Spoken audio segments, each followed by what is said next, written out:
রাসূলুল্লাহ হাদিস, ইন্নাল্লাহ ইয়াবসুতু ইয়াদাহু বিল-লাইল, আল্লাহ রাতে তার মোবারক হাতকে প্রশস্ত করেন, সম্প্রসারিত করেন, লিয়াতু মুসিয়ান নাহার, যাতে করে দিনে যারা গুনাহ করেছে তারা তওবা করতে পারে। আল্লাহ চান যে যারা দিনে ভুল করেছ, সন্ধ্যা হইল, রাত এখনই তওবা করো, রাত কাটাইও না, রাত পার করিও না। আর কি করেন বলছেন, ওয়ায়াবসুতু ইয়াদাহু বিন-নাহার, দিনের বেলাও আল্লাহ হাতকে সম্প্রসারিত রাখেন, লিয়াতু মুসিউল লাইল, যা রাতে গুনাহ করেছে সকাল হয়েছে তাড়াতাড়ি করে তওবা করে নাও, হাত্তা তাতুলু আশ-শামসু মিন মাগরিবা, যতক্ষণ পর্যন্ত পশ্চিম দিক থেকে সূর্য না উদয় হচ্ছে ততক্ষণ তওবার দরজা খোলা আছে। তাহলে তওবার দরজা কখন বন্ধ হয়ে যাবে? সমস্ত বিশ্বের মানুষের সামনে, যখন পশ্চিম দিক থেকে হঠাৎ করে সূর্য উঠে যাবে। আর প্রতিটি মানুষের ক্ষেত্রে তওবার দরজা বন্ধ হবে কখন? যখন আমি মালাকুল মউতকে দেখে নেব। মালাকুল মউত চলে এসছে, এখনো আপনার রূহ বেরিয়ে চলে যায়নি, রূহ আছে কিন্তু দেখতে পাচ্ছেন, এক্ষুনি বের করে নেবে। এখন হয়তো আপনার তওবার বলার সুযোগ আছে, কিন্তু তওবার দরজা বন্ধ হয়ে গেছে, তওবার দরজা বন্ধ হয়ে গেছে। কারণ আর দুনিয়ার জগতে না, আপনি আখিরাতের জগৎ দেখে নিয়েছেন, মালাকুল মউতকে আপনি প্রত্যক্ষ করে নিয়েছেন, দেখতে পেয়ে নিয়েছেন। এই জন্য ফেরাউন কিন্তু তওবা করেছিল কখন? যখন দেখছে এখন মরণ নিশ্চিত, আযাবের ফেরেশতাকে দেখে নিয়েছে আর ডুবছে, ধ্বংস হচ্ছে। আল্লাহ কি বলছেন? আল্লাহ এখন তওবার সময়, ওয়াকাদ আসাইতা কাবলু, সারা জীবন তুমি এইরকম নাফরমানি করতে থাকলে, ওয়া কুনতা মিনাল মুফসিদিন, আর ফাসাদ সৃষ্টি করলে, বিশৃঙ্খলা সৃষ্টি করলে, কত অশান্তি করলে।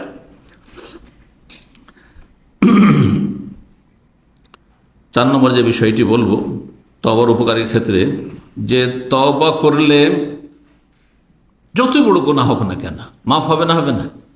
অনেকে মনে করেন যে এত বড় পাপী আমি, আল্লাহকে মাফ করেন, আমি খুনি, কি আল্লাহকে মাফ করবেন? আমি এত বড় অন্যায় করেছি, এটাকে আল্লাহ মাফ করবেন? সব গুনাহ আল্লাহ মাফ করতে পারেন, কিন্তু মাফ নেওয়ার মতো আপনার যোগ্যতা থাকতে হবে, আপনার অন্তরে সততা থাকতে হবে। কোরআনে কারিমের দলিলগুলি বলি, কাফেরদের সম্পর্কে আল্লাহ বলছেন সূরা আনফাল আয়াত নম্বর 38, আল্লাহ বলছেন, কুল্লিল্লাযিনা কাফারু, হে নবী যারা কাফের মক্কার, আবু জাহাল, আবু লাহাব, উতবা, শাইবা, রবিয়া, ওলীদ, বড় বড় কাফের নেতা, এদেরকে বলে দাও, ইয়ান্তাহু, এখনো যদি তারা পাপ থেকে ফিরে চলে আসে, পাপকে বন্ধ করে, ইয়ান্তাহু, এখনো যদি বিরত হয়ে যায় পাপ থেকে, ইউগফার লাহুম মা কাদ সালাফ, তাহলে অতীতে যত অপরাধ সব মাফ। বদরে এরা জুলম অত্যাচার করেছে, মাফ। ওহদে জুলম অত্যাচার করেছে, মাফ। যা কিছু করে সব মাফ, এখনো সুযোগ আছে। আল্লাহু আকবার। ইয়ান্তাহু ইউগফার লাহুম মা কাদ সালাফ ওয়া ইয়াউদু, আর যদি আবার অপরাধের দিকে ফিরে, তাহলে ফাকাদ মাদাত সুন্নাতুল আউয়ালিন, তাহলে প্রাচীন যুগে যারা ধ্বংস হয়েছে তাদের ইতিহাস তাদের সামনে আছে, ওই রকমই তারা ধ্বংস হবে। এমনকি আল্লাহ রাব্বুল আলামিন তাদেরকেও ক্ষমা করার জন্য ডাকছেন, যে ক্ষমা করব, ক্ষমা চাও, যারা নবী রসুলের খুনি, সাধারণ লোকের খুনি না, সাধারণ মুসলিমের খুনি নয়, বরং তার আম্বিয়া রসুলকে যারা খুন করেছে তাদেরকে তওবার দিকে আহ্বান করছেন।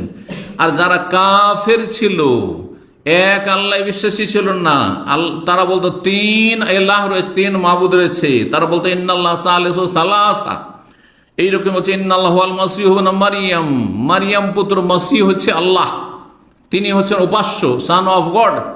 তাদেরকেও আল্লাহ তওবার দাওয়াত দিচ্ছেন, ইস্তিগফারের দাওয়াত। সূরা মায়েদার আয়াত 74 আল্লাহ ইরশাদ করছেন, আফালা ইয়াতুবুনা ইলাল্লাহি ওয়া ইস্তাগফিরুনা, তারা কি আল্লাহর কাছে তওবা করবে না, আল্লাহর কাছে ক্ষমা চাইবে না? এখনো সুযোগ আছে। আল্লাহু গফুরুর রহিম, আল্লাহ বড় মার্জনাকারী, বড় দয়ালু। নবী করিম সাল্লাল্লাহু আলাইহি সাল্লামের একটি হাদিস শোনাই, আল্লাহ রাব্বুল আলামিন যতই অপরাধ মানুষ করুক না কেন, যদি ফিরে চলে আসে তো তওবার দরজা তার সামনে যতক্ষণ বন্ধ হয়নি সুযোগ আছে। আনাস মালিক রাদিয়াল্লাহু তাআলা বর্ণিত, তিনি বলেন, সামি'তু রাসূলুল্লাহ সাল্লাল্লাহু আলাইহি ওয়াসাল্লাম ইয়াকুল, আমি রাসূলুল্লাহ বলতে শুনেছি, কাল আল্লাহ তাবারাক ওয়া তাআলা, মহান আল্লাহ তাবারাক ওয়া তাআলা বলেছেন হাদিসে কুদসি, ইবনা আদম, হে আদম সন্তান, ইন্নাকা মা দাউতানি ওয়া রাজাউতানি, তুমি যত দোয়া করবে, যত আল্লাহর কাছে আশা রাখবে, শোনো, গাফারতু লাকা, আমি মাফ করব, আলা মা কানা বিফিক, যতই অপরাধ তোমার থাক না কেন, ভুল ভ্রান্তি গুনাহ থাক না কেন, ওয়ালা ওবালি, আমি পরোয়া করি না। কারো ভয় আছে?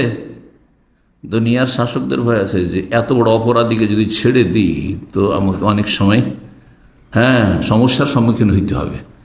আমার মন্ত্রী পরিষদ তখন ভেটো দিবে, অথবা আন্তর্জাতিক চাপের মুখে পড়বো। কিন্তু আল্লাহর ক্ষেত্রে কি আছে কিছু? ওলা ওবালি, কোনো পরোয়া করি না। তো তারপর আদম, হে আদম সন্তান, তোমার গুনাহ পাপ এত পাপ করেছে আকাশের মেঘ পর্যন্ত পৌঁছে গেছে। সুবহানাল্লাহ, এত পাপ করেছে। সুম্মা ইস্তাগফারতানি, তারপরে যদি আমার কাছে ক্ষমা চেয়ে নাও, গাফারতু লাকা, তোমাকে আমি মাফ করে দেবো। আল্লাহ ওবালি, কোনো পরোয়া করি না। ইবনা আদম, হে আদম সন্তান, ইন্নাকা লাউ আতাইতানি বিকুরাবিল আরদি খাতায়া, তুমি জমিন ভর্তি করে গুনাহ নিয়ে আসো, কিন্তু হাসর মাঠে নিয়ে গেলে হবে? মরণের সময় জমিন ভর্তি গুনাহ নিয়ে গেলে হবে? কাবিরা গুনাহ নিয়ে গেলে হবে? একটি গুনাহ না, মোটেই না। লাউ আতাইতানি বিকুরাবিল আরদি খাত, জমিন ভর্তি গুনাহ নিয়ে এসে যদি তওবা করার সুযোগ পেয়ে যাও, তওবা করো। সুম্মা লাকিতানি, আর আমার সাথে সাক্ষাৎ করো। লা তুশরিক বি শাইআ, আল্লাহর সাথে শিরিক করনি, কুফরি করনি, নাস্তিকতায় লিপ্ত হওনি, ঈমান ভঙ্গ করনি, বরং তৌহিদ তোমার ঠিক আছে, আর আল্লাহর কাছে ক্ষমা চাইলা, তাই তো কবি কোরাবিহা মাগফিরাহ, তাহলে তোমার কাছে আমি জমিন ভর্তি মার্জনা নিয়ে হাজির হব। হাদিস তিরমিজিতে রয়েছে। আল্লামা আলবানী রাহিমাহুল্লাহ হাদিসটিকে হাসান বলেছেন। 4338 নম্বর হাদিস সহিহুল জামের। 5 নম্বর সর্বশেষ তওবা ইস্তেগফার উপকারিতা বলবো। যারা তওবা ইস্তেগফার করবেন, দুনিয়ার আখিরাতের সার্বিক উপকারিতার গুরুত্বপূর্ণ একটি উপকারিতা, সেটা হচ্ছে আল্লাহর আযাব থেকে বেঁচে থাকবে। দুনিয়াতে আল্লাহ আযাব দিয়ে ধ্বংস করে এমন ভাবে ধ্বংস করবেন না যে আপনি শেষ, আপনার পরিবার শেষ, আপনার ধন সম্পদ শেষ, বাড়িঘর শেষ, সব শেষ। এমন করবেন না আল্লাহ বলে। যেই জাতি তওবা ইস্তেগফার করে সেই জাতিকে আল্লাহ এইভাবে সমূলে ধ্বংস করে দেবেন না, একবার পুরোটাই শেষে, এমনটা করবেন না। আর আখিরাতে ধ্বংস হচ্ছে কি, জাহান্নামে চলে গেলেন, এটা হবে না।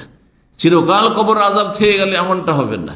ঈমান ভঙ্গ করে কাফের মুরতাদ হয়ে চলে গেলেন, এমনটা হবে না। এই মর্মে একটি আয়াত সূরা আনফাল আয়াত নম্বর 33, স্পষ্ট আয়াত। রব্বুল আলামিন আল্লাহ বলছেন, ওমা কান আল্লাহু লিয়ুআযিবাহুম, আল্লাহ আযাব দেবেন না, ওয়া আনতা ফীহিম, যতদিন হে নবী তুমি তাদের মাঝে বেঁচে আছো। তাহলে একটি নিরাপত্তা ছিল এমন জামানায় যখন আমরা ছিলাম না, সাহাবায়ে কেরামদের জামানায়। বোঝা গেছে না? আর তারপরে নবী সাল্লাল্লাহু আলাইহি সাল্লাম যখন দুনিয়া থেকে বিদায় নিলেন, ইন্তেকাল করলেন, তখন এই দরজা বন্ধ হয়ে গেছে। আল আমনুল আউয়াল, প্রথম যেটি সিকিউরিটি, নিরাপত্তা, সেটি চলে গেছে, সেটি হাতছাড়া হয়ে গেছে। দ্বিতীয়টি আমাদের কাছে আছে, ওমা কান আল্লাহু মুআযযিবাহুম, আল্লাহ আযাব দেবেন না মানব জাতিকে, ওহুম ইস্তাগফিরুন, তারা যদি আল্লাহর কাছে ক্ষমা চাইতে থাকে। প্রতিদিন যা কিছু ভুল হচ্ছে, আল্লাহর কাছে যদি ক্ষমা চেয়ে নেন, ভুল হচ্ছে কিন্তু সাথে সাথে ক্ষমা। রাস্তায় চলতে গিয়ে কোনো একটা খারাপ কথা মুখ দিয়ে বেরিয়ে গেল, সাথে সাথে তওবা পড়েন, অভ্যাস করে নেন। কারণ অনেক সময় আমাদের জবান খারাপ কথা বলতে যখন অভ্যাস হয়ে যায়, বিশেষ যারা গাড়ি চালান, আপনার মন মেজাজের উল্টো পাল্টা আপনাকে রাস্তায় দিচ্ছে না, ধরেন, আর রাগ উঠেছে, অনিচ্ছাকৃত জবান দিয়ে খারাপ কথা বেরিয়েছে, গাল বেরিয়ে গেছে, সাথে সাথে তওবা পড়েন। আপনি সাথে সাথে তওবা করবেন, দেখবেন যে এর রিয়াকশন হবে না, গুনহার পরিণাম খারাপ হবে না, যে আপনি অ্যাক্সিডেন্টের সম্মুখীন হয়ে যাবেন। কারণ আপনার যদি পাপ বাড়তে থাকে, এরকম অন্যায় কথা বলছেন, অন্যায় কাজ করতে আছেন, গুনাহ করতে আছেন, যে কোনো জায়গায় বালা মুসিবত আসতে পারে। এই বালা মুসিবত থেকে বেঁচে থাকবেন, দুনিয়ার আযাব থেকে বেঁচে থাকবেন, আর আখিরাতের আযাব থেকে বেঁচে থাকবেন, জাহান্নামের আযাব থেকে বেঁচে থাকবেন। ওমা কান আল্লাহু মুআযযিবাহুম ওয়া হুম ইস্তাগফিরুন, আল্লাহ আযাব দেনেওয়ালা নন যদি তার আল্লাহর কাছে ক্ষমা চাইতে থাকে। আল্লাহ রাব্বুল আলামিন যেন এই বিষয়গুলি বুঝার আমাদের তৌফিক দান করেন।